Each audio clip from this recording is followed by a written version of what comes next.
Salam jumpa lagi Bapak Ibu, saudara-saudariku, orang-orang muda serta anak-anak yang terkasih dalam Tuhan. Kita masuk ke Rabu Pekan Biasa ke-11, tanggal 18 Juni 2026. Mari kita merenungkan bacaan suci dari 2 Korintus bab 9 ayat 6 sampai 11 dan Injil Matius bab 6 ayat 1 sampai 6 dilanjutkan ayat 16 sampai 18. Dalam nama Bapa dan Putra dan Roh Kudus. Amin. Bapak Ibu, saudara-saudariku, orang-orang muda serta anak-anak yang terkasih dalam Tuhan. Dalam hidup sehari-hari, kita sangat akrab dengan pujian. Siapa yang tidak senang dipuji? Ketika kita memberi sumbangan, membantu tetangga, atau ikut kegiatan rohani, seringkali tanpa disadari ada keinginan dalam hati agar orang lain tahu dan mengagumi kita. Tapi hari ini, Yesus mengingatkan kita dengan sangat jelas. Hati-hatilah, jangan melakukan kewajiban agamamu di hadapan orang supaya dilihat mereka. Yesus tidak melarang kita berbuat baik. Justru ia mendorong kita untuk lebih banyak memberi, berdoa, dan berpuasa. Tapi yang penting adalah motivasinya. Apakah karena kasih ataukah karena ingin dilihat dan dipuji? Bapak Ibu, saudara-saudariku, orang-orang muda serta anak-anak yang terkasih dalam Tuhan. Yesus 3 kali mengulang kalimat ini. Bapamu yang melihat yang tersembunyi akan membalasnya kepadamu. Itu artinya, Tuhan tidak melihat tampilan luar, tapi hati yang tersembunyi.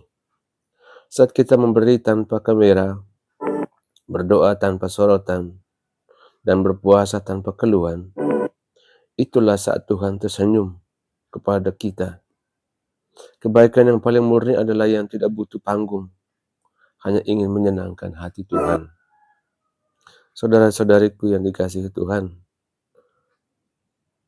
bacaan dari surat Paulus mengingatkan kita, orang yang menabur dengan murah hati akan menuai dengan murah hati juga.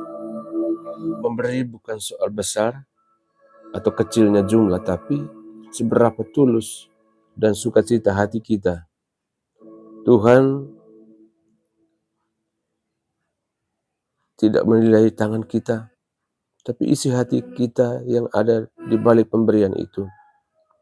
Kadang kita berpikir, saya hanya bisa memberi sedikit. Tapi jika itu lahir dari hati yang penuh kasih, itu sangat berharga di mata Tuhan. Bahkan senyum tulus, pelukan penghiburan, atau perhatian kecil bisa menjadi benih berkat yang besar. Saudara-saudariku yang dikasihi Tuhan, Yesus mengajak kita untuk membangun hidup rohani yang tenang dan dalam. Dunia penuh kebisingan, tapi kasih sejati sering tumbuh dalam keheningan. Saat kita mendoakan orang lain diam-diam, saat kita menolong tanpa menceritakan kepada siapapun, saat kita menahan diri dari kemarahan dan memilih mengampuni dalam hati. Itulah buah dari hidup yang akarnya tertanam kuat dalam Tuhan, bukan dalam pengakuan dunia.